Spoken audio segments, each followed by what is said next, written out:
garante a vitória. Aleluia. É romper em fé, é viver em fé, é estar em fé. Aleluia. Louvado seja Deus. Glória a Deus. Aleluia, Jesus. Amém?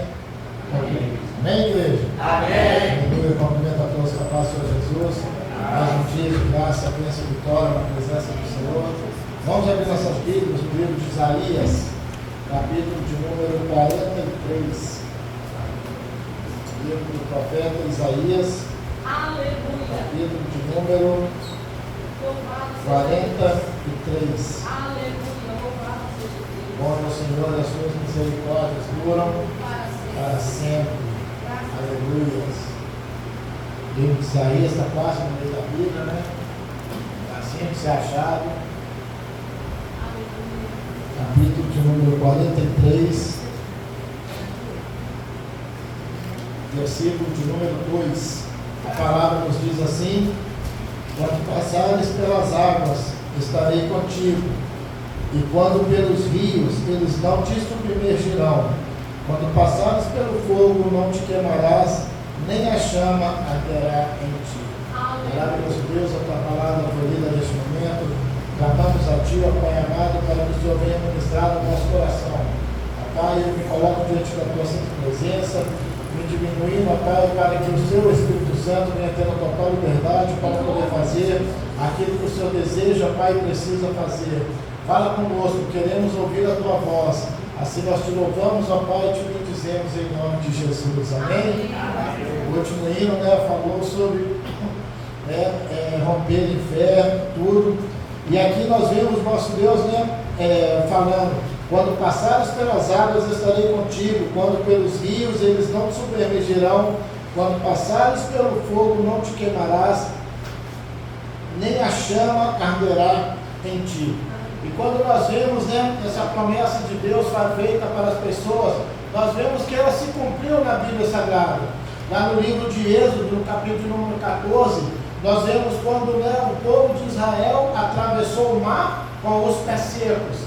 Deus abriu o mar, então o povo dele veio passar aos pés secos, se cumpriram ali, quando a palavra diz: se passares pelas águas, estarei contigo, pelos rios, eles não te submergirão. No livro de Daniel, no capítulo de número 3, versículo número 21, fala de Ananias, Misael e Azarias, três homens, três hebreus, que quando Nabucodonosor fez ali uma estátua para que quando se tocasse o som da trombeta, do tímpano lá, todo mundo tinha que se prostrar para a estátua, e esses três homens não se corromperam e não se prostraram diante daquela estátua. E quando perguntou a eles por que eles faziam isso, eles viraram e falaram assim: olha, nós só nos prostramos diante do Deus vivo, o nosso Deus. Então a Bíblia diz que ali Nabucodonosor se enfureceu grandemente, mandou aquecer a fornalha 7 vezes mais para que esses três jovens atados fossem lançados ali. E a Bíblia diz que aqueles que estavam com eles ali perto da fornalha foram consumidos pelo fogo. E quando eles foram lançados lá, a Bíblia diz que o rei olhou e falou assim: olha, nós lançamos 3 jovens lá dentro, por que eu estou vendo o quarto? E eis que o quarto tem a fisionomia como de um filho de um Deus. Então se cumpre, quando diz aqui: quando passares pelo fogo, não te queimarás, nem a chama arderá em ti. E a Bíblia diz que quando Nabucodonosor ele vira e fala na linguagem deles: Sadraque, Mesaque, Abidineiro, vem para cá. E todos se espantam, porque eles estavam perfeitos, nem um fio de cabelo queimado, não havia nem fumaça nas suas roupas, não havia nem sequer algum vestígio daquele fogo sobre eles. Então Nabucodonosor vê que verdadeiramente o Deus de Israel, o Deus daqueles 3 jovens, era verdadeiramente o Deus. Muitas das vezes as pessoas hoje em dia se achegam na igreja, olhando as coisas, as circunstâncias, as coisas como estão ali esperando que alguém faça alguma coisa para ela poder ser abençoada.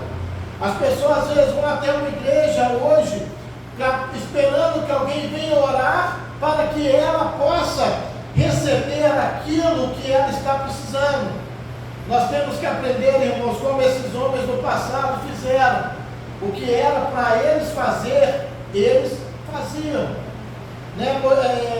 Moisés, quando ele abriu o mar vermelho, Deus deu a ele ali uma direção para fazer e ele fez. Sadraque, Mesaque, Abednego, né? Azarias, Misael e Ananias, eles porque oravam a Deus continuamente, assim como Daniel, e não se prostravam acerca das coisas a quais estavam ali acontecendo diante deles. Isso mostrava que o que? Eles procuravam ter intimidade para com Deus. E quanto mais eles procuravam ter intimidade com Deus, mais eles passavam a confiar em Deus. E quando eles passavam a confiar em Deus, eles então passavam a crer que coisas extraordinárias haveriam de acontecer, que coisas sobrenaturais, né, haveriam de acontecer, porque eles estavam crendo num único Deus, que era um Deus verdadeiro.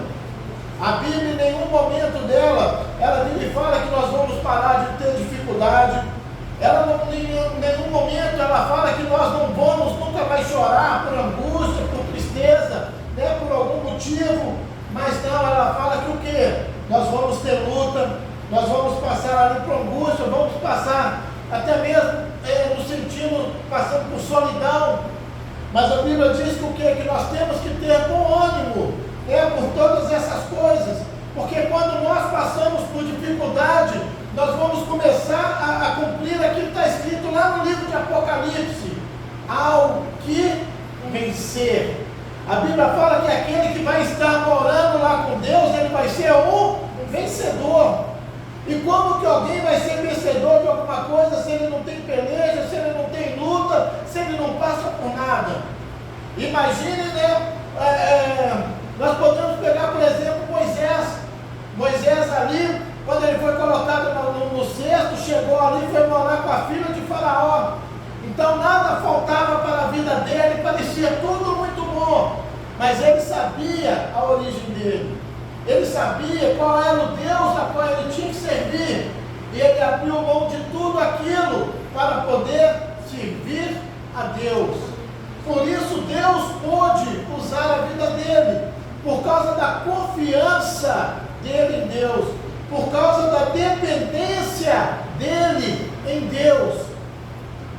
Ontem, né, eu estive aqui no culto intitulado como culto de jovens, né? Eu pude estar aqui que eu só tenho 55. A Bíblia diz que Abraão com 100 anos estava trabalhando e fazendo até menino, ou seja, eu ainda sou jovenzinho perto dele. Foi ministrado ontem sobre uma infelicidade de uma pessoa que é conhecido no mundo evangélico, um pregador, que disse: Deus não vai ter coragem de te mostrar uma bênção, alguma coisa, sendo que Ele não vai te dar. Se Ele vai te mostrar, porque Ele vai te dar. Errado, totalmente antibíblico o que Ele disse. Porque se fosse assim, o que Deus fez com Moisés? Quando prometeu a terra prometida, eles atravessaram o mar vermelho, levou ele no alto do monte, virou e falou assim: olha, Moisés, isso é o que eu tenho preparado para vocês. Mas por causa da sua rebeldia, você não vai entrar, né, na terra a qual eu preparei. Então caiu ali por terra a palavra daquele, né, ministrador. Eu creio que ele foi infeliz em colocar isso. Mas quando Deus mostra, é para nós o quê? Nós nos animarmos, para nós podermos possuir aquilo que Ele está mostrando para as nossas vidas.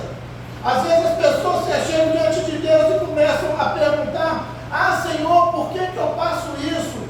Ah, Senhor, por que está acontecendo isso sobre a minha vida? Por que eu estou passando por tanta dificuldade sendo que eu sirvo a Ti? Enquanto outros, quando na presença de Deus passam por dificuldade: Senhor, graças eu te dou, porque eu já estou vendo, já quero ver, já estou vendo que ali na frente eu vou ver o meu milagre. Eu já estou vendo que ali na frente eu vou ver a minha vitória. As pessoas passam pelas mesmas dificuldades, mas de maneiras diferentes. Alguns murmurando porque as coisas sobrevêm sobre a vida deles, e outros dando glória a Deus, porque creem que se as dificuldades estão vindo, Deus vai escape. Aleluia. Deus vai trazer a bênção. Aleluia. Deus vai mover céus e terra para que aquela pessoa possa ser abençoada ali diante da presença dele. Aqueles que creem em Deus, né? Aquele que põe a sua fé, a sua confiança, a sua esperança nele, irmão. Ele tem que saber de que aconteça o que acontecer, Deus, ele está na frente. A Bíblia diz que, né, que o nosso Senhor é o general que nunca perdeu uma batalha. E será que vai ser agora que ele vai ser perdedor? Será que vai ser agora que alguma coisa vai acontecer que ele não vai conseguir trazer a vitória? Se ele vai ser vitorioso, ele é o general e nós estamos indo juntamente com ele, irmãos, nós também vamos vencer juntamente com Cristo. O mundo hoje em dia pode estar indo a ladeira abaixo, de mal a pior. Nós vemos, né, as coisas acontecendo que vão totalmente contra a palavra de Deus. Mas nós temos que permanecer firme, sabendo, haja o que acontecer, o meu Deus há de trazer a vitória. Eu vou continuar firme, né? Não querendo me contaminar com este mundo. Né? Assim como Ananias, Misael e Azarias, eles começaram quando foram dar os manjares ali do rei, eles não. Eu posso ficar aqui só com legumes e água, eu não preciso do manjar. Passou 10 dias, todo mundo normal, olha aqueles 3 jovens, uai, eles estão comendo só legumes e água, eles estão mais formosos, eles estão mais bonitos, eles estão mais vistosos. Por quê, irmão? Porque a presença de Deus estava ali sobre a vida deles. A confiança, a esperança deles estando em Deus fez com que eles fossem agraciados por Deus. Então, quando eles foram agraciados por Deus, aquilo foi tão notório que todos que estavam ao redor contemplaram, irmãos, como eles estavam. Assim tem que ser nós que somos cristãos. A Bíblia diz que quando Moisés subiu ao monte, né, esteve ali face a face com Deus, quando ele desceu, o que aconteceu com o rosto dele? O que aconteceu? O rosto dele brilhava. O rosto dele ficou de uma maneira diferente. Assim somos nós, quando nós estamos na presença de Deus. As pessoas olham e falam assim, olha, mas você está diferente. O que foi? É o corte de cabelo? O que você fez? Você mudou? Olha, você emagreceu? Não, você está bonito, essa roupa está te colocando bem? Não, irmãos. Isso é a presença de Deus na nossa vida. O mundo lá fora, eles não conseguem entender, mas eles conseguem ver Deus sendo manifesto nas nossas vidas, porque nós ficamos verdadeiramente diferentes, nós nos diferenciamos dos demais que estão lá fora. E a pessoa até olha, ele fala assim, ela olha até mesmo com o desejo de querer ter aquilo que nós temos, que é a presença de um Deus vivo, de um Deus maravilhoso. As muitas pessoas que estão lá fora, né, viram e falam assim, será que Deus me ama? Será que Deus me ama verdadeiramente? Assim a Bíblia fala que Deus é amor, então eu posso falar que Deus ama. Mas há uma colocação que é feita de uma forma muito errada concernente a Deus. O amor, quando a Bíblia fala que Deus é amor, né, não é Deus é amor da forma como muitos estão achando que é. As pessoas acham que Deus é amor na forma de sentimento. É como, hoje eu estou feliz, hoje eu estou triste. Hoje eu estou me sentindo bem, hoje eu estou me sentindo para baixo. Não. O nosso Deus é amor, não no sentido de sentimento. O nosso Deus é amor no sentido de um estado de ser. Então, Ele verdadeiramente, Ele é amor. E por Ele ser amor, Ele nunca vai deixar de amar todas as pessoas. Mas então o que acontece com aqueles que estão lá fora no mundo?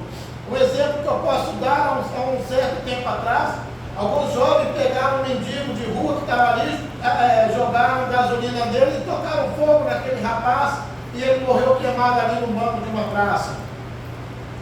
Aí as coisas, né, vamos colocar, os pais daquele jovem que fizeram aquilo, amam aquele jovem? Amam. Concordaram com as coisas que eles fizeram? Eu creio que não, que ninguém sem consciência vai concordar com alguém que fazia aquilo. Eles sofreram as consequências? Sim, porque eles foram condenados, né, à prisão e tiveram que pagar lá um certo tempo, como se diz, de cadeia, por causa daquilo que eles fizeram. O pai deles deixou de amar eles por causa do que eles fizeram? Não. Pai e mãe nunca deixam de amar, irmão. Assim é o nosso Deus. Ele nunca deixa de amar ninguém.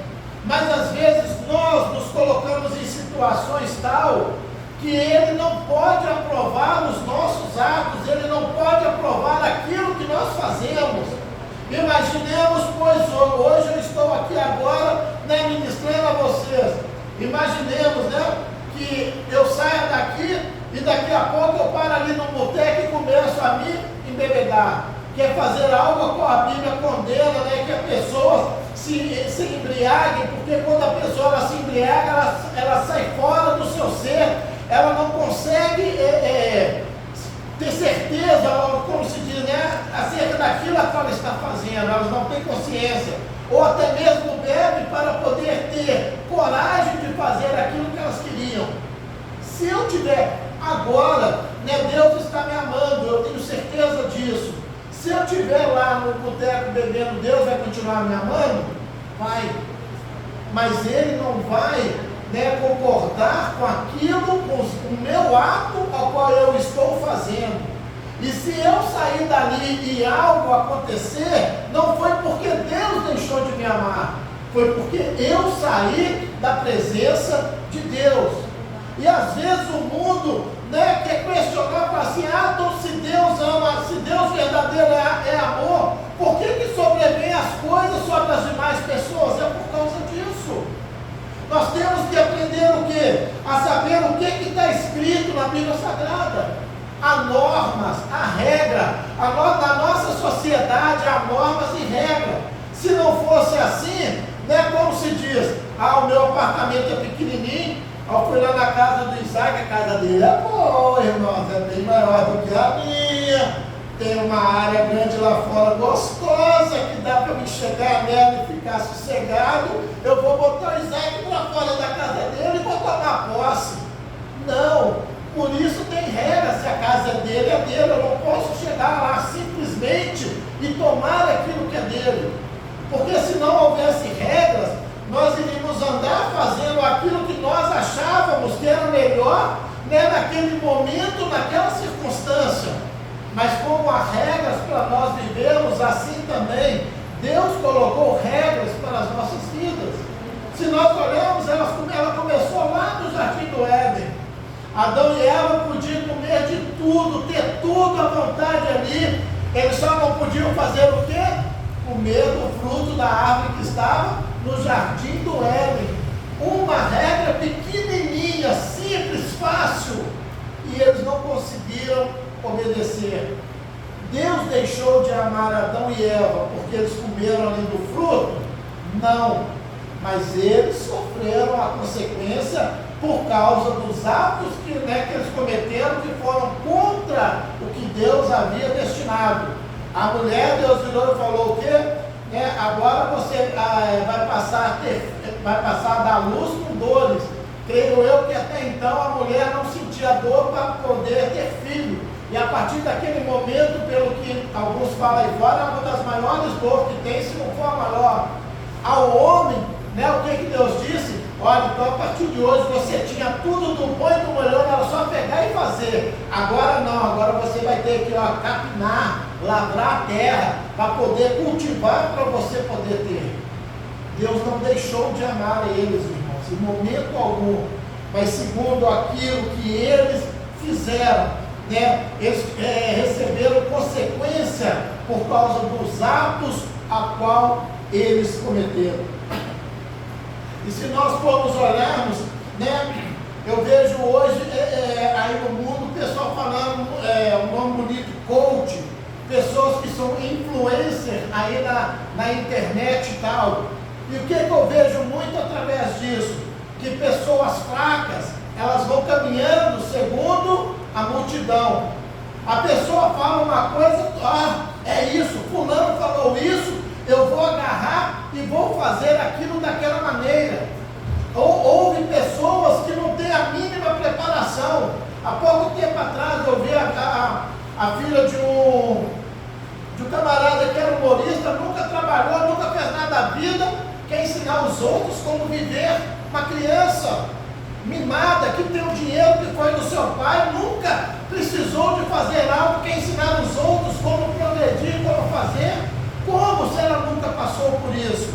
Como que ela vai ter capacidade para aquilo? Poderia, se fosse Deus agindo através da vida dela. Mas infelizmente ela não faz isso, né, debaixo da vontade de Deus. Ela vai falando aquilo que ela acha que é o correto, aquilo segundo aquilo que ela aprendeu. E os fortes então? O que os fortes têm que fazer? Os fortes, irmãos, têm que ser como a águia, olhar para o alto. A águia é o único animal que consegue olhar diretamente para o sol. E quando nós fazemos essa comparação, podemos falar que o quê? Né? Como a Bíblia fala que o Senhor é como o sol da justiça, ela consegue olhar para Deus, então nós temos que procurar fazer o quê? Olhar para Deus. A águia, cada vez que ela voa, ela quer alcançar voos cada vez mais altos. Então nós temos que procurar fazer o quê? Crescer diante de Deus. Nós temos que procurar querer cada vez mais. Se eu já subi um degrau, subi o segundo, olha, tem o terceiro, o quarto, o quinto. Eu não posso mais me acomodar e ficar, não, eu já cheguei no terceiro degrau, já está bom. Não, irmão. Não é, Deus não nos chama para nós ficarmos estagnados, não. Ele nos chama para nós querermos cada vez mais. Ele nos chama para nós subirmos cada vez mais. Quanto mais subirmos, vamos ter dependência, confiança no Senhor, vamos ter intimidade para com Ele. E assim nós vamos começar a depender dEle cada vez mais. Às vezes, irmão, chegar lá no alto pode ser solitário, a gente se sentir sozinho, porque a caminhada foi dura, foi difícil, né? Porque se o próprio Jesus disse, aquele que quiser vir após mim, negue-se a si mesmo, tome a tua cruz e siga-me. Então, segundo as nossas dificuldades, vai ser difícil chegar lá no alto. Mas sabe o que tem de bom, irmão, quando nós chegamos no alto? Quando você chega no alto de um morro e você olha ao redor, as coisas se tornam lindas, as coisas se tornam maravilhosas. Se você vê a cidade, você vê a grandeza da cidade. Se você vê a natureza, você consegue enxergar a grandeza da natureza, ver quão bela ela é. E quanto mais você tenta olhar à distância, você consegue ver a grandeza de tudo aquilo que Deus criou. Chegar no alto, irmãos, não vai ser fácil não.